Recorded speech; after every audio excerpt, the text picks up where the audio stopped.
So lan mooy issue bi right now. So issue fan la nekk ndax mu ngi si sa property. So issue bi the office has been built. Waaw nu ko gaay nekkee di frame sa is totally you understand. Waaye right now as we speak I'm talking with my team ak yu demee noonu very soon. We will come out understand nga with a decision that we've actually made with regards to this issue. Te when I do that naa contact a lot of outlets ak yëpp nii. Then we'll come out so te suñ génnee nit ñi dinañ I think we will be vindicated. Man dama dee feel ne we all have a duty to protect not just parce que lii bu mu génnee man feelu ma ne rek I'm not that type of person feelu ma ne rek dama génn ma ne office of the clerk bi National Assembly Service bi lii non understand dama feel ne I also am part of the institution. I'm not just a member of parliament my segment suma boppa I am part of the institution understand nga so ñun tam we have to protect the institution as itself as a National Assembly. Of course. Understand nga yes. So moo tax bu ma def clarification bi ma ne leen tey soo gisee ñu def audit understand nga pour make sure ne taxpayers money is judiciously used. You understand tey auditors yi ñoom seen liggéey lañ def. They did their job. Ba pare nit ñi pour ñu understand tey dafa am things ñu ooyee advanced audits. lii nii lum highlight mooy just due diligence. la audit bi highlight. due diligence maanaam loo xam ne waroon nga ko mën a foresee or something lu tax defuloo ko ak yu demee noonu you understand so loolu is something loo xam ne it happened actually so ni mu happenee mooy man bu ma defee lessee bu ma fiilee suma form bi ak yëpp ma send ko back to them to do the needful understand tey xam nga at that time maybe su nekkoon ne amoon naa that advice wala maybe ñu laaj la lii is it a public residence or a private residence ak yu demee noonu xam nga that would have changed a lot of things su nekkee man dama insist on ne I just want to put it here ak yu demee mënoon naa am a sort of an arrangement what's stopping me from even maybe coming up with that money sir just for the office to know to be useful to the community I can take that money léegi man lii dama ko redirect to a different project or dama ko delluwaat ba the consolidated fund I can choose to do that understand nga if at all maybe I was engaged when it comes to that xam nga te diggante it happened in 2022 ba léegi xam nga diggante bi yàgg na so even before loolu let's say even 2022 but late 2024 or demee noonu if at all maybe ñëw nañ si man dema lii de ñu ngi ko flag de lii it would have helped a lot understand nga waaw naa doon mun a we would have been able to amicably resolve it te du am issue sax because lii dëgg it's not even an issue to be honest so lan mooy issue bi right now so issue fan la nekk ndax mu ngi si sa property so issue bi the office has been built waaw nu ko gaay nekkee di frame sax is totally you understand because the thing is space bi dafa nekk space boo xam ne it's been there for a very very long time kan moo ko moom it's from a distant relative actually. Yes, it's from a distant relative. It's not my family home, but it's from because everyone knows my family home. Everyone knows my family home. So it's not in your family home. I live at 82 Lancaster Street. In Banjul. The affair si fan la nekk? Ming Independence Drive Road. Yes, so it's from a distant relative. Understand? So the space has been there ajar for quite a while. Unoccupied. Understand? And to be honest, ñun suñ boppa sax we actually did due diligence based on our thought around that time. Because man suma team bi bu ñu toogee ñu ne ok ñun de there's a need for a constituency office. So but balaa ñu dem foofu that property is am na value. So léegi it's a donated land. Yes, that's the issue. Moo tax even xam nga man dara su jógee. waaw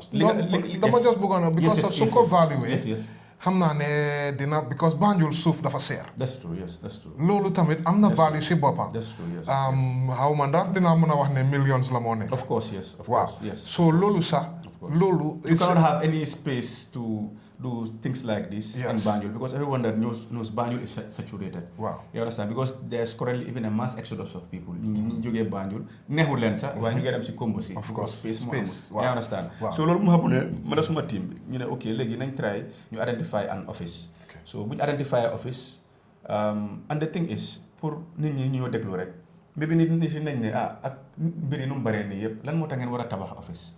So lii dafa nit rek nga may ma tuuti time rek. No problem. Please go ahead. Understand nga. Yes. Tey dëkk boo dem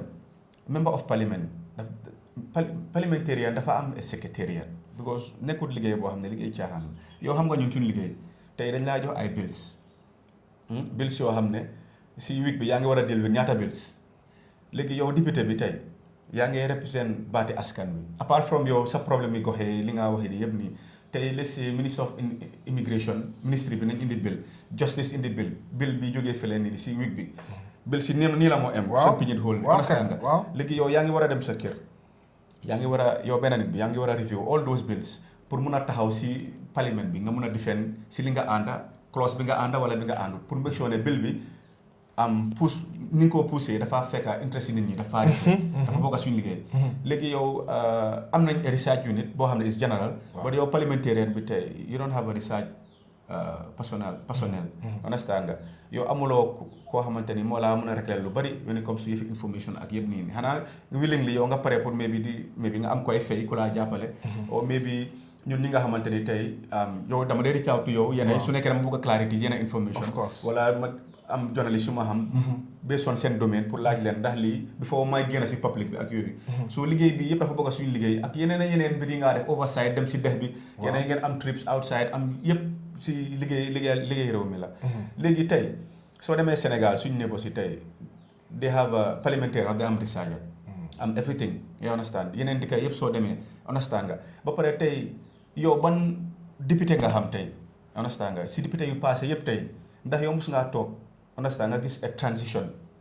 from member of parliament ñu ne ok Abdoulaye Njie moo fi nekk de moom de yàlla de fi la emal waxtoom bi léegi flex mi ngay ñëw man de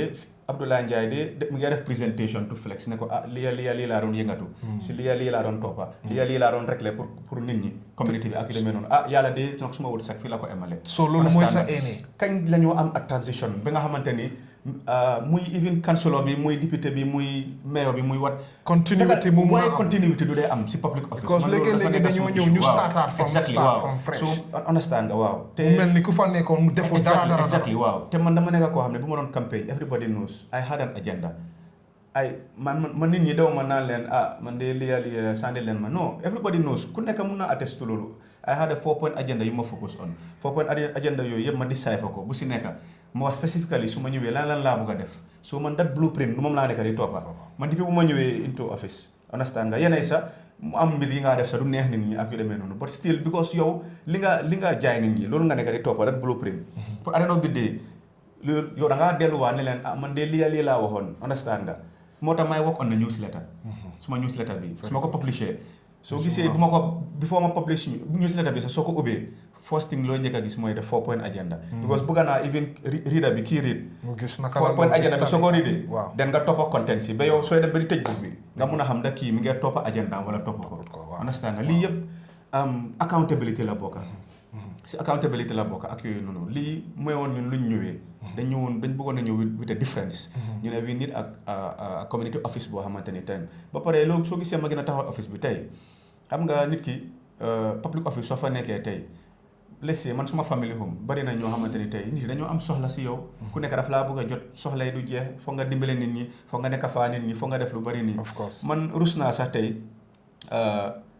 ba pare ñun suñ communauté si xam nga rek comme lessee ñu ne ngoon sax ñëpp ay génn toog vu kirib karab nii man rus naa sax flex tey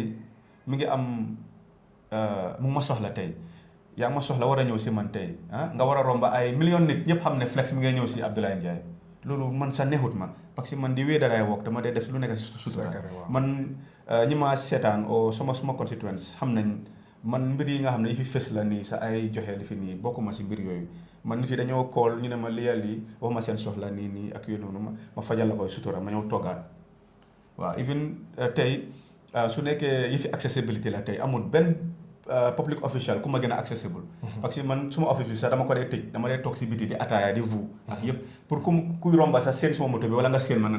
Abdoulaye mi ngi nii parce que nit yi dañ laa soxla dañoo am soxla si yow so moo tax ma day génn foofu noonu pour di accessible si nit ñi understand nga ba pare tey office bi soo fa demee tey soo amee time nga jaar fa we have a proper filing cabinet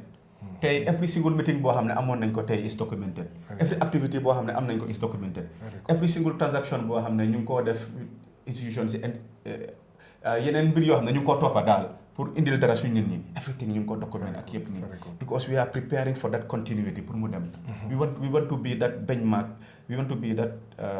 personality to actually propel that forward ba nga xamante ni next député yu ñëw sax soo ne Abdoulaye Njie de defu fi dara su la neexee wala Abdoulaye Njie si Canada wala Abdoulaye Njie lii di nga ne waaye nag moom digga moom understand nga indi na new initiative si nga xamante ni daan tey amal nañu njëriñ parce que dañ bëgg a something loo xamante ni ëllëg si biir anyone else kuy ñëw sax bala ngaa dem nañ la laaj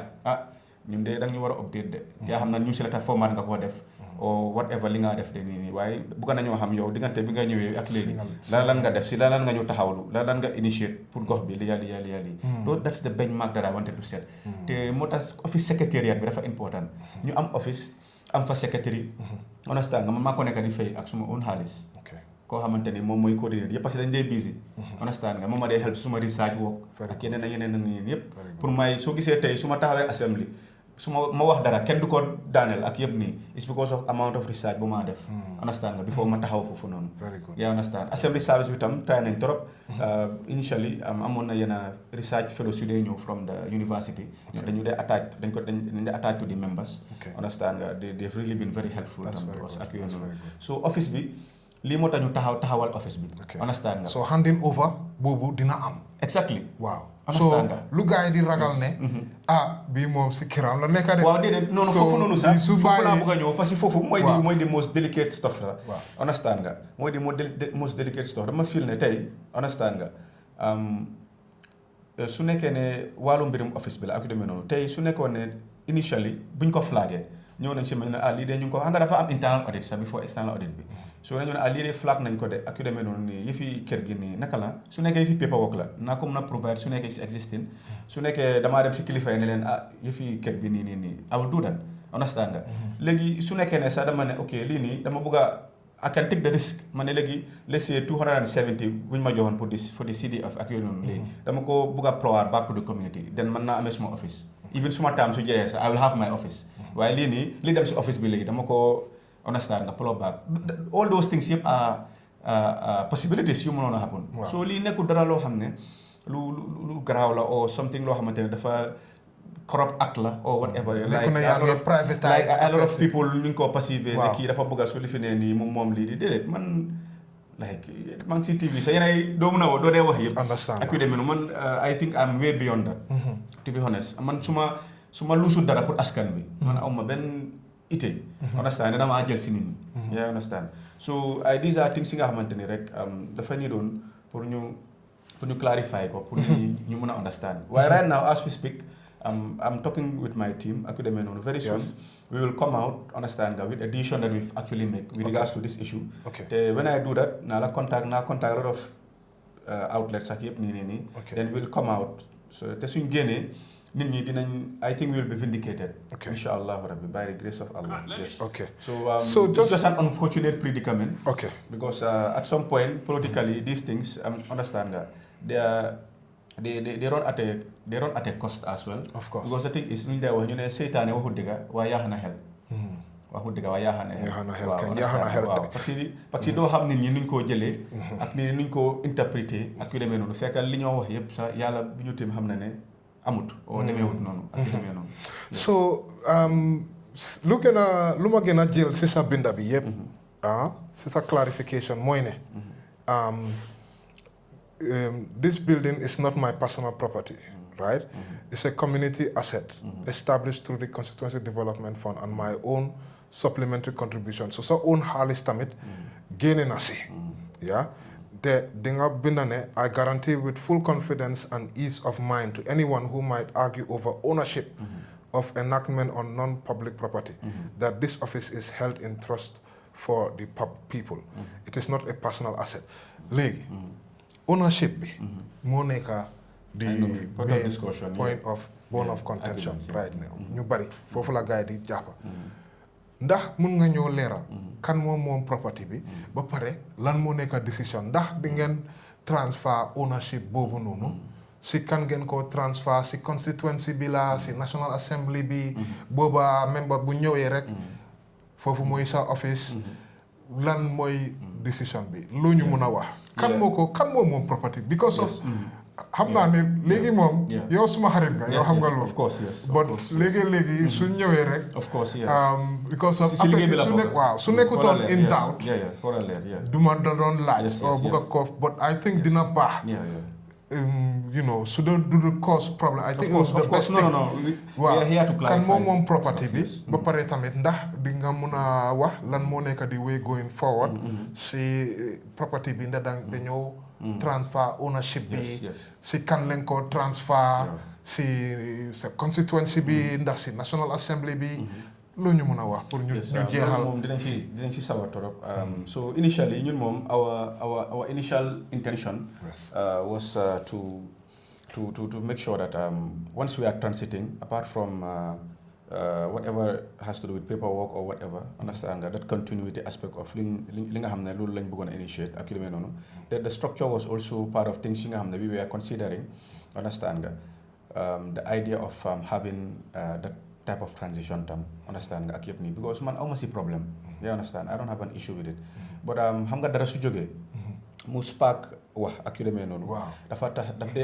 dee mën a tax nga retract nga am si a different perspective ak yu demee noonu so bu ma waxtaanee ak suma team bi ak yu demee noonu yëpp nii for prudence and not to cause any ambiguity even in the later future ak yu demee noonu nii we are going to resort with coming up with something nga xamante ne tey is going to compensate that particular structure. We will redirect it to something that will be beneficial to the masses. Understand that? And then the property will stay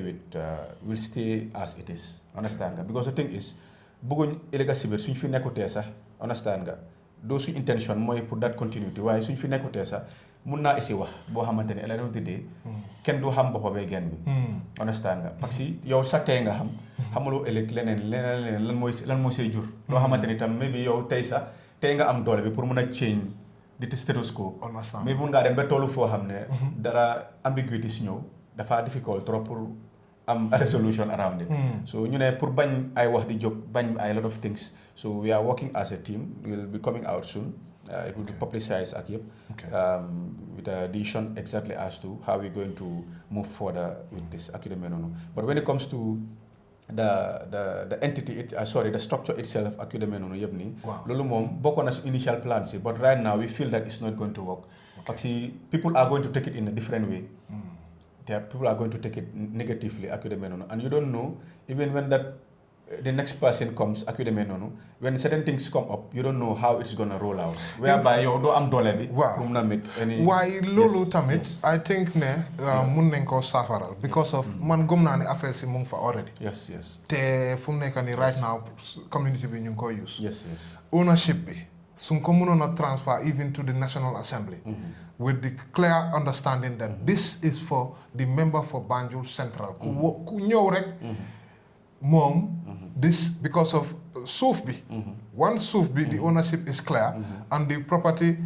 ownership is also clear ne this property belongs to the constituency of Banjul Central loolu parliament mun koo am